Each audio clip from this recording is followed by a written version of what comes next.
already seyiluze position, so hayi but harvestile akufani ya siyadlisa ngoba ukuharvesta kaningi especially ngabamba isizini.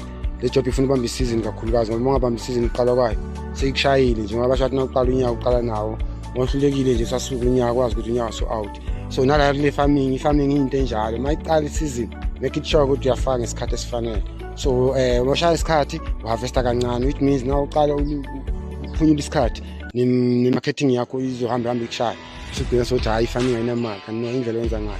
So yonke into lahamba ngoNkulunkulu, isikhathi soNkulunkulu ngani niyazi lapho inkonzo ngabaziyo kwenza ya hayi sesibile ngoba kodwa siphuma ngenye indlela, asingeni ngaphakathi ejardini sesipota ngendlela ke manje asangeni ejardini sipota ngoba siyakhuphuka nje yiyo le ndlela sibuyela back lapha sikhona lapho ngitshengisa imoto sibhizi lapho abantu sinabo lana bakwazi ukuthanda bakithi yabona uNkulunkulu uhlanzisa singenyingi ibhomu noma ngisho bakithi siyayifisa nje lento kade ngaphumelela ya ibe semazingeni la kufanele kube.